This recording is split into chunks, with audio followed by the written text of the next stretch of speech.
Naku, Siyam-Siyam Versusa ha? Naku, magsalita ka na tol. Dahil hindi ka talaga titigilan ng Bilyonaryo News Channel hanggat hindi ka nagsasalita. Ano bang kaugnayan mo nito? Kasi lumalim na po yung investigasyon ng Bilyonaryo News Channel sa patungkol sa huge of money na sa loob ng bag kasama ang Maserati na sasakyan. Ngayon, talagang tinutukoy kung sino yung may-ari at sa ampong lugar iyon. Hasang lugar iyon na nangyari, dito po natin malalaman ang buong istorya sa video ito mga kuys, mga guys. Naku, Sam! Kung malinis ka, Sam, lumabas ka, magpaliwanag ka. Kung may mali naman, aminin mo na para hindi na mahirapan yung news. Bilyonaryo News Channel. So yan po mapapanood natin sa video ito. Kaya kung bago naman po kayo sa aking YouTube channel, please follow, like, and share, and subscribe. So without further ado, let's begin. Yo, yo! Dudoyte 2.0. Sa vlog na to, wag kang bibitaw, bro. Yeah, yeah, let's go! Hey, hey, yo, yo! Dudoyte, palaging andito. Balitang totoo, walang plastikan dito. Sa politika o simpleng usapan, hatiday raw vlog, diretsong katotohanan. Dudoyte 2.0. Laging trending ang kwento. Sa YouTube, hanap mo to. Political vlog na swak sa'yo. Para makiride, wag na magpahuli. Sa bawat issue, may banat si Dode. Wala na, seryoso pa. Dodoyte 2.0, siguradong panalo ka. Dodoyte 2.0. Laging trending ang kwento. Pagpalain kayo ng buong may kapal. Manila! God first! Tila mas lumulutang pa ang kaugnayan ni dating Congressman Sam Versosa sa Maserati na lumabas sa expose video ni Saldico. Alamin kung bakit sa exclusive agenda report ni Joash Malimban. Iniimbestigahan na ng Bureau of Customs ang luxury car na nahagip sa umano'y expose video ni resigned Congressman Zaldico. Kasunod yan ng ulat ng Bilyonaryo News Channel kung saan natukoy ng aming team ang official documents ng nasabing sasakyan. Sold and registered ito sa Socali Trading mula December 18, 2024 mula sa importer na Brilliance Auto Corporation. Matatanda ang inilahad namin sa unang bahagi ng aming ulat na natrace ang registered address ng Socali Trading sa building mismo ng networking company na Front Row. Co-founder nito ang celebrity at dating kongresista na si Bilyonaryo Sam Versosa. Ang kumpanyang Modena Motorsports Incorporated ang nag-iisang authorized distributor ng sasakyang Maserati sa buong bansa. Ilang beses naming sinubukan kunin ang panig ni Versosa pero hindi ito kailanman tumugon sa aming mga mensahe. Kumonsulta kami sa ilang mga abogado at opisyal ng pamahalaan na may sapat na kaalaman pagdating sa kalakaran ng luxury car importation. Tumanggi silang magpakilala pero ayon sa sources na aming kinonsulta, indikasyon ng conduction sticker na dumaan mismo mula sa kumpanyang Maserati patungong authorized distributor ang nasabing sasakyan. Muling nakakuha ang Bilyonaryo News Channel ng ilan pang transaction documents. Sa isang BOC document, direkta ang importation ng kumpanyang Brilliance Auto Corporation sa kumpanyang Maserati mula sa Modena, Italy. Nakuha rin namin mismo ang invoice ng Maserati sa Brilliance Auto para sa naturang sasakyan. April 18, 2022, issued ang order kasabay ng dalawa pang Maserati MC20 at tatlong Maserati Grecale GT. Ang kabuang halaga aabot sa $600,000 o approximately 35 million pesos. Ito ay kahit na ang Modena Motorsports lang dapat ang authorized distributor sa buong bansa. Ayon sa kinonsulta naming sources, isang malaking posibilidad na tinitingnan dito, pagmamay-ari rin ng company owner ng Modena Motorsports ang Brilliance Auto. Kaya ito nakakaangkat direkta sa Maserati sa Italy. Pinuntahan namin ang building kung saan address ang Brilliance Auto Corporation. We've been waiting for more than 30 minutes para makapag-set ng appointment sa Brilliance Auto Corporation. So na wala pa rin update sa atin. We're gonna wait if makapag-set tayo o makakuha tayo ng chance sa makausap itong Brilliance Auto Corporation. Matapos ang mahigit isang oras na paghihintay, sinabi ng ilang staff ng building na wala pa raw maaaring kumausap sa amin. Sinubukan uli namin kunin ang panig ni Sam Versosa pero muli, hindi ito tumugon sa aming mga mensahe. Patuloy rin namin kinuha ang panig ng DTI sa pagsisiyasat kung bakit naka-address ang Socali Trading sa building ng Front Row sa Quezon City pero hindi raw muna sila magpapaunlak ng panayam.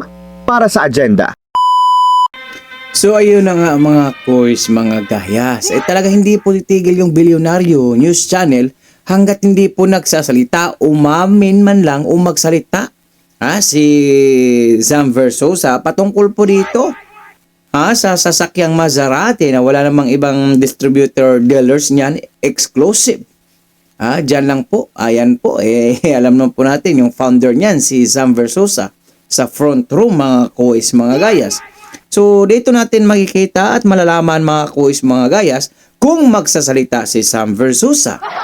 Kung wala naman siyang tinatago, magsalita ka para mapanatag ang taong bayan. Kung ano yung relasyon mo kay Saldico at nung Maserati sasakyan. Kasi ano bang nangyari dito sa DTI nito? Nocheboy ng 500. Bakit ayaw magbigay rin ng komento o po dito? At ang gobyerno talagang ito ang sarap kurutin Naalala ko pa nung pinagmayabang ni Sam Versosa nung magkasama sila nung panahon ng eleksyon. Magkasama sila ni dating Speaker Martin Romualdez. Sabi pa niya, grabe si Speaker Martin. Pinagmunmod lang niya yung mga ilang milyon ba yun sa taong bayan. Naalala pa namin yung Sam. At naalala pa namin yung panay mo panira kay Yorme Isko Moreno na hindi talaga namin makakalimutan. Nung sinabi mong bininta ni Yorme Isko Moreno yung PLM, pamantasang yung paralan dyan sa City of Manila, sa government na paralan, sinabi mo bininta. Napakalaking fake news mo dahil hindi po bininta yon. Klarong-klaro, sabi pa nga ni Yorme Isko Moreno, pwede kang makasuhan doon. Sa libel. Kasi walang katotohanan. So ngayon Sam, magpakita ka, magsalita ka kung ano yung participation mo dyan sa flood control na talagang trending viral scandal. Andyan yung Maserati mo Kasi wala namang ibang distributor dealer, exclusive pa dealer. Ikaw, pinopromote mo pa yan, Sam. Hindi mo mapagkailayan sa taong bayan. Pinopromote mo yung Maserati Philippines. So magsalita ka. Yun lang naman Kung wala ka namang tinatago, kung wala namang illegal doon, at kung hindi naman yon sa iyong teritoryo, yung napakaraming pera sa loob ng travel bag, magsalita ka. Para naman yung kuro-kuro, para yung kuro-kuro ng taong bayan. Baka kasi sabi ng akalain ng taong bayan, kasabuat ka. Hanggat sa hindi ka magsasalita, talagang yun po ang buong akala ng taong bayan. Magsalita ka, lumabas ka, ipaliwanag mo kung bakit andoon yung Maserati na talagang galing naman sa inyo, ayun po sabi ng Bilyonaryo News Channel.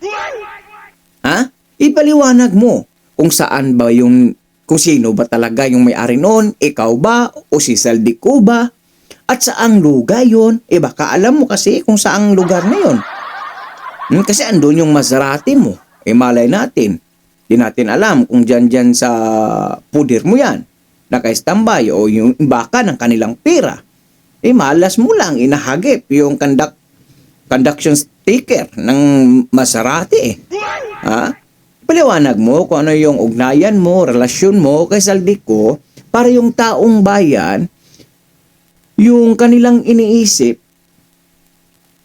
mapaliwanag mo sa iyong sarili na mali yung iniisip ng taong bayan laban sa iyo. Kasi ayan po, nagsusumika po na grabe, napakabilib-bilib talaga ako dito sa Bilyonaryo News Channels. Biruin mo, dinaig pa yung Tuwadcom at saka yung Blue Ribbon Committee ni Lacson sa pag-imbestiga.